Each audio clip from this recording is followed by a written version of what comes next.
there's nothing left to do but to crank over those engines, gearheads, because 'tis none other than us, the Lugnutz Podcast. Welcome. Recorded July 2025. Really? Ugh. An equinox for me, an equinox for you, an equinox for anyone. Multi-million GM what? Japan and the hydrogen thing again. But hydrogen's great, right? That and more on this week's Lugnutz. Thank you for joining us.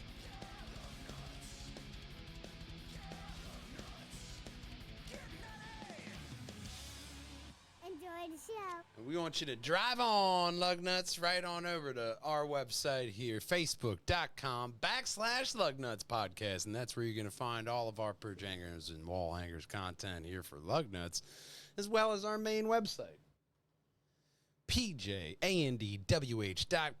updated a little facelift there to the website, added all those nice little cover arts as the background to it. Looks a little bit more official, a little bit more pajangers, because this is where you're going to find all of our content, including very big news coming soon.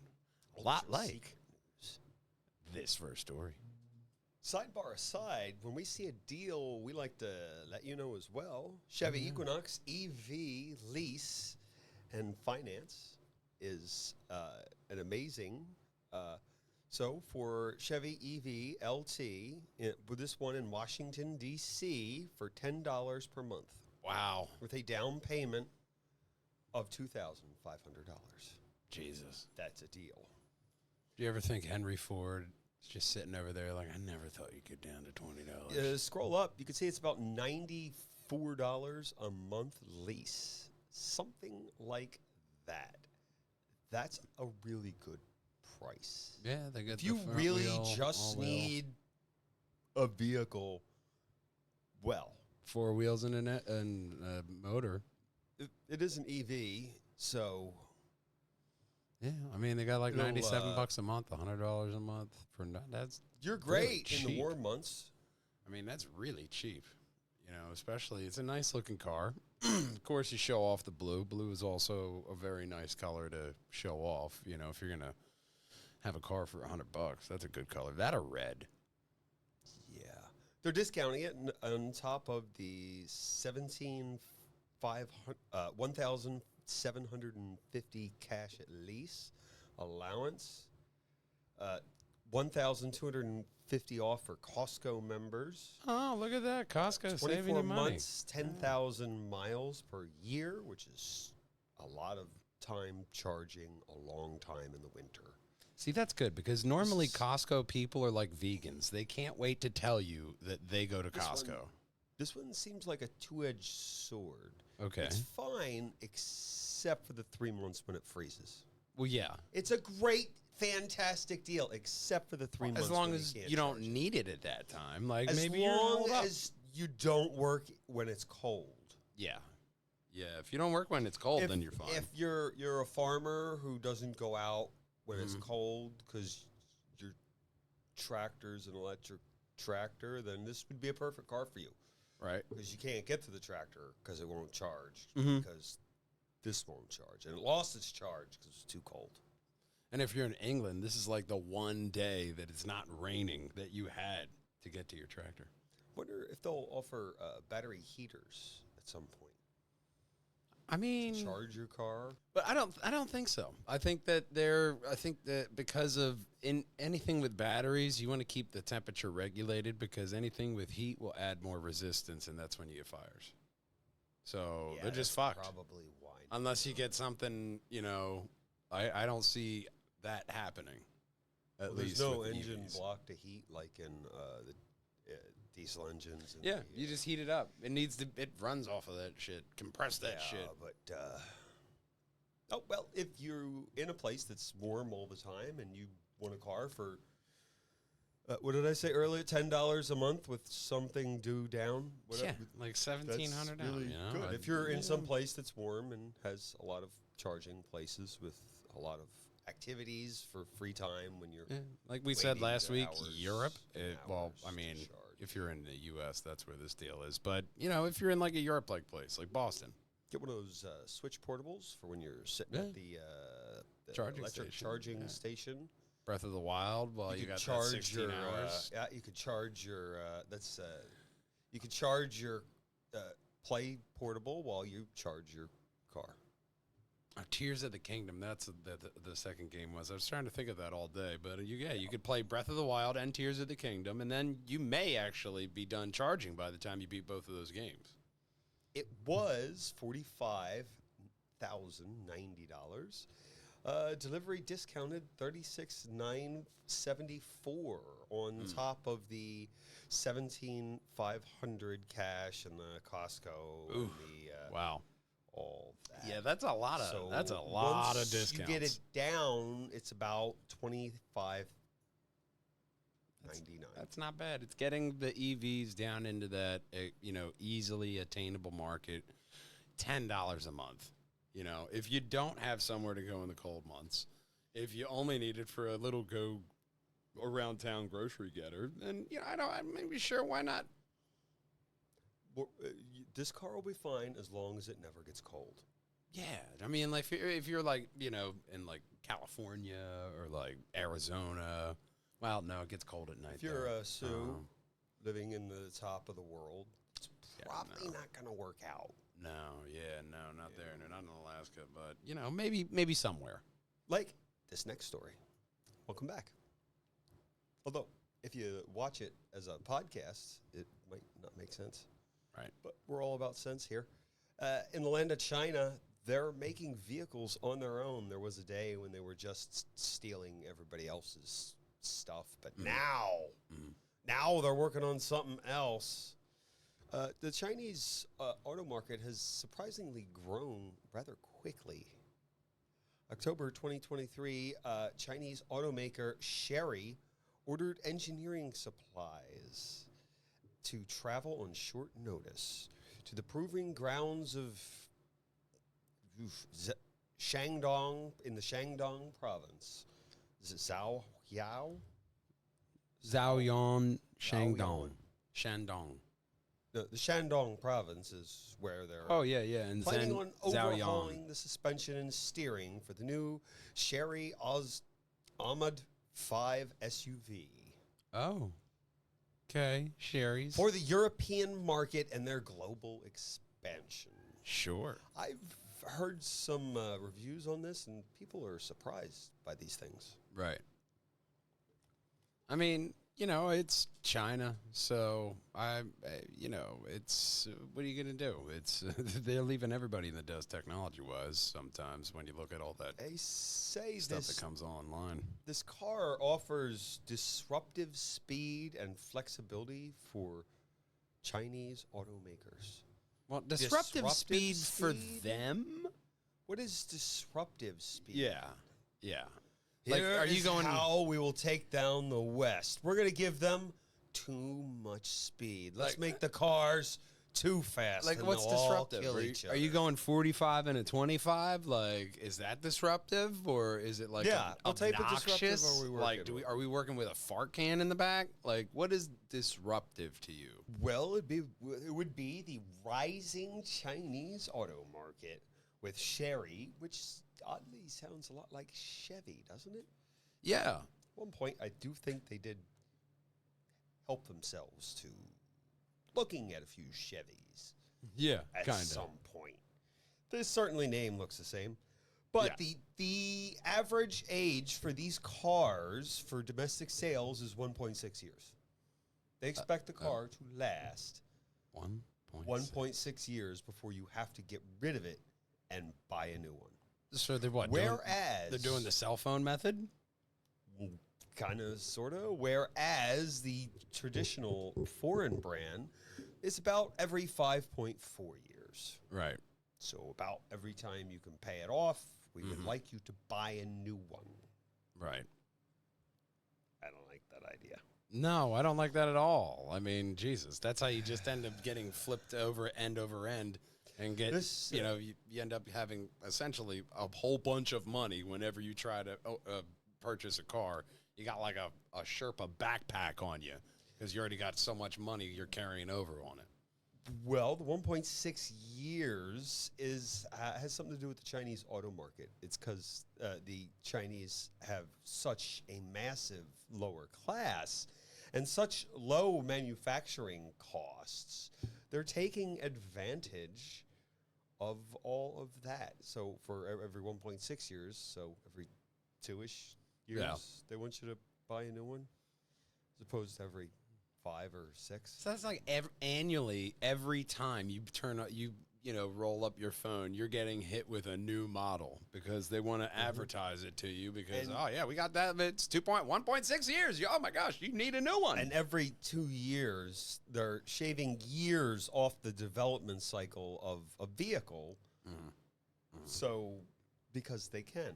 Yeah. And every 2 years, they're going to offer, I think, new features and stuff of that nature. Wow. Yeah, you guys really are leaving GM in the dust. Wow. They just hired 900,000 employees. Wow. That's a lot of employees. Yeah, that is a lot of employees. Nearly twice as many as the combined workforce of Toyota and Volkswagen. That's a lot of people. Yeah. Oh, yeah. You're pumping with that many people. Well, if you think this auto manufacturer is for you, the Chinese day includes a 6-day week with 12-hour days each day. But hey, they give them the Sabbath off, don't they?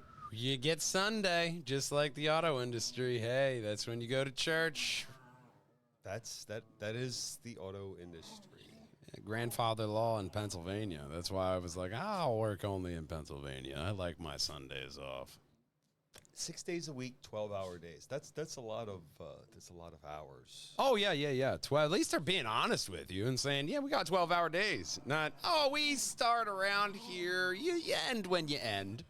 The Chinese auto market started scrutinizing the competitors' engineering, right, and how they could use it in their own process to make it quicker, better, faster. Yeah. I mean, it's what they do is efficiency over at China. They love efficiency. 2020, they had about $400,000 sales. Oh, wow. And then last year, they had $3.7 million. And the Chinese, so they're not even like the American auto industry. That's not even Europe yet. But that's just... It's not even to the automotive and American not all of them. Industry of that they'll say you did a good job with a pizza. It's China. You don't really eat pizza like that. Yeah, the company BYD added 200,000 employees. Only 200,000. Only. But, Yeah. BYD's efficiency, ability to make components itself rather than buying from a supplier. Well, they do sort of make all the components. It's switching things up, but it's also China, to where you make a lot of components over there. So it makes sense for you guys to fucking do that. You already have the infrastructure there. Yeah. The Seal electric sedan, for instance, contains 75% house parts. Oh. Compared to 46% of a Tesla Model 3 and 35% for a Volkswagen. In fact, I'm surprised there's that many house parts in a Volkswagen at all. I know, right? That's that's a high number, I was thinking. It's like it's a peek behind the scenes, like in Hollywood, when you find out that Qui-Gon Jinn's communicator was just a women's razor. On the movie set, not in real life. No, it was a communicator. It was totally a communicator. Yeah, a long time ago. In a galaxy far, far away. Yeah, there was a... that's what women's razors also did. Yeah. You did a hell of a fucking, function on those razors. Communicator, too. It seems like you can get a lot done. Just like this next story. General Motors, class action lawsuit. $150 million. Wow. Oil consumption. Yeah. Too much oil. I had a Pontiac that it would burn a quart of oil every tank. So just keep a case of oil in the trunk, and you're good for. Yeah, I mean, even a Mini Cooper isn't that bad. A Mini Cooper, like, this is a normal engine from the manufacturer, is like 1.5 quarts every 1,000 miles is normal. And if you look in your owner's manual and you look at, there is a portion in there which tells you about your oil consumption. I know for Acura, it was 1 quart for every 1,000 miles. And you'll hear a car guy go, 1 quart every 1,000 miles? That's ridiculous. Because it is. But that's what they have in the book. That's the legalese. So, 1 quart every 1,000, that's what they say is a properly working engine, but it's still a lot of oil. That's why a good rule of thumb is to always keep a case of oil in the back. And especially if you burn that much oil. Oh, my God, yeah. Or think Jesus. about not GM General Motors product. Oh, The settlement is for current owners or lessees of a 2011 to 14 Chevy Avalanche, Silverado, Suburban, Tahoe, GMC Sierra, Yukon XL, equipped with the LC9 engine, who live in California, Idaho, North Carolina, and certain GMC vehicles equipped with LC9 engines. Oh, okay. Consume the excessive oil. So, I mean, check your dipstick, Jimmy, and make sure that, there's oil in there. If it, from top to bottom dot is 1 quart. And I'm pretty sure that's universal. On gas engines, obviously, gang. Just saying. You never know. But Chevy and GMC have not admitted any wrongdoing, but they have agreed to pay $150 million. So check your mailbox for that $1.50. So check your mailbox. The estimated you will receive $2,149, but it could be less if more people clicked on that link and went to the site with the thing. Yeah, they always got like those commercials too. If you've been affected. So go to this website. Some people are probably automatically enrolled, but I mean, for a lot of that stuff, any class action lawsuit I've been involved, there was just a check that came in the mail, and you're like, if you own a sure. General Motors vehicle or Chevy of some sort that's a truck, maybe you might want to check to see what engine you have. Yeah, just be sure. But you could also check this next story. When their powers combined, they'll have better hydrogen cars. Oh. It's less catchy than some of the things you've known in the past, but Toyota, Mazda, and Subaru are in a partnership to show that there are other possibilities besides hydrogen. They're tired of it. Yeah. Like walking. Okay. That's probably where the list started. Yeah. You just walk and get there. Or, take a different path from hydrogen and 100% electrification, but users a well-known form of internal combustion, but with a use of alternative and sustainable fuels. Thought you were already working on that. You just want us to talk about it? Sustainable fuels. Well, they're working on a water engine, from what I've seen. And someone has already developed that. It was taken by the, I don't know who. We'll have to just ask Alex Jones. He'll tell you. But Toyota, I saw, was actively talking about like a water engine, and they were working. They said that it was essentially they're just through electrolysis splitting the hydrogen and the oxygen, and then getting their power for propulsion, and then dumping water out the back. Water in, water out. Yeah, but now you won't get off by the CIA. You'll just buy a Toyota. So, of course, it's allowed now. Companies have developed an engine that's smaller and more efficient than the standard one that's designed to run on synthetic fuels, biofuels, liquid hydrogen. That's good. So if you just an option, cram all that in there. You can have, especially if you have like a tank where, there's my hydrogen tank, and then I got my other fuel tank. I could put biofuel and all that in there. That'd be, synthetics and all that. That'd be a nice option. Automotive industry prefers hybrid cars over the pure electric because the batteries come from coal-fired electric plants. That's not really the sustainable world we're going for, is it? Right. Look, all that smoke that comes out of your car, we're just going to put it out of a coal power plant. Really? That's the best we can do. Right. Coal. we can't do any better than that. Nope. That's it. Coal. Yeah, a lot of America's industry still comes from that. Company believes they can reduce gas emissions in its own way with its hybrid cars. So, I guess a zero emissions engine is what would sort of solve it all, right? Because then it doesn't. Yeah, that's what they're kind of striving Just for. put gas in and nothing comes out. Yeah, something synthetic Except or sound. However you do it. I don't care guess. if you have if you Magic. call it a magic engine, and that's how it works. Toyota's magic engine. Hop on in. There's a magic gerbil that runs on this wheel and it just But goes forever. the only thing that they have to do to get over EV is make sure you can drive it in the cold. Yeah, little gerbil 8 super timonium. Now he runs forever. But that's it.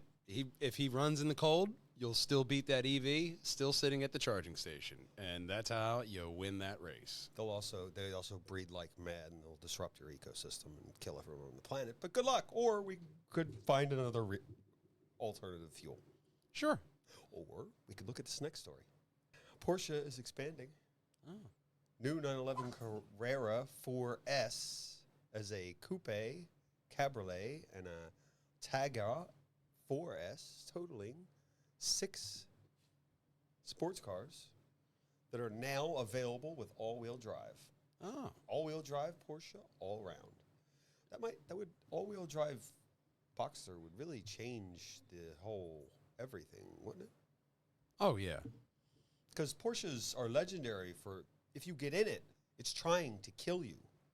Well, All yeah, the that thing, time. they are very, very fast. 60th anniversary of the Targa 911 is now with a choice of 2 body styles. Originally introduced in the United States market as the Safety Cabriolet. Okay. The Safety Convertible? I mean, it's all about advertising, Okay. If Saab had a convertible, you'd probably be fine. But I would never trust a convertible. Those Saab engineers had to go somewhere. So Yeah, they had to. Or they retired. this You never know. This doubles the number of all-wheel drive 911s. Okay. I wonder if that includes the SUV. Wouldn't it be ironic if the SUV was the only one that didn't have all-wheel drive? That would be so hilarious. We have all-wheel drive in all our models. How about the SUV? No, not in that. Only two-wheel drive. Really? Okay. Carrera S, 3-liter twin-turbo 6-cylinder Boxster engine. Okay. Increased performance due to intercooler design, the turbo, blah, blah, blah, 8-speed dual clutch PDK transmission. Yeah, they're all just on that 8-speed dual clutch. It's an auto transmission, but it is actually still fun to drive. Yeah. 0 to 100, 3.3 seconds. The Tegra debuted in 1965, IAA in Frankfurt.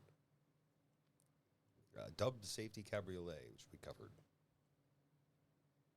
Wide roll bar inspired by motorsport, removable roof. All sorts of fun stuff. Nice. And that brings us to the end of the show. And we want you to pop on over here to pjandwh.com as well as our Facebook site, facebook.com/Lugnutz podcast. And that's where you're going to find all of our luggy and nutty polished content. A lot like a super secret special announcement that will be coming up to you soon as we can announce it to you because it's going to be big. A lot like, the big lug nuts you'll find on those big Cummins diesels or the ones you'll find on your Prius, because it doesn't matter, because nothing rolls without lug nuts. Renault 11 billion loss from the Nissan catastrophe. Ooh. That one hurts. Yeah. 11 billion. It's a kick in the gut. That's a kick in the gut. Yeah. Oh, well. That'll hit you in the coin purse, is for sure.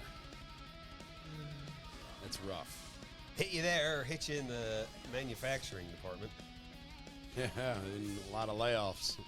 Like your Xbox or something. Jesus. Yeah, I don't know. Thank you for joining us. See you next week.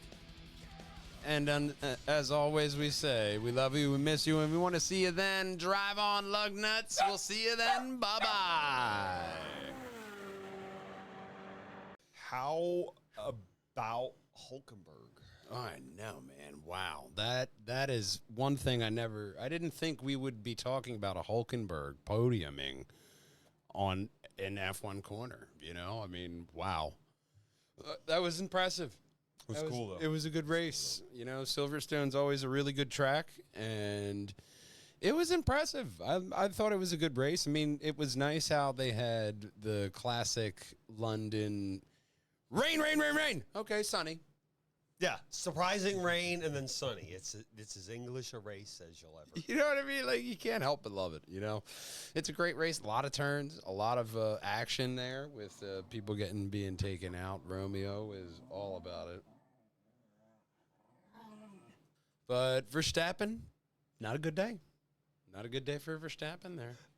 I think it really goes to show how the recent changes the last few years have made it very competitive. Anybody can win. Yeah, if, like the American team can get a podium, that's amazing. Yeah, the American driver never could, but the American team getting a podium. They found wow. someone who could. You know, wow. The American team being able to get a podium, you know, I mean, it was great. McLaren's been dominating shit, which has been great. I love watching Lando and Piastri go out and just take their time fighting each other on the circuit. But, you know, it was a pretty, you know, mild race compared to some in the past with those guys. But, you know, McLaren's been doing good. Yeah. But if you're doing good, we want you to hit that subscribe button right there. Right above my head is going to be the very best purge hangers and wall hangers video for you. And right above Big Brother's head, it's going to be every single Lugnutz podcast in a playlist. Over 199 podcasts for you all to consume. And until we see you next time, drive on.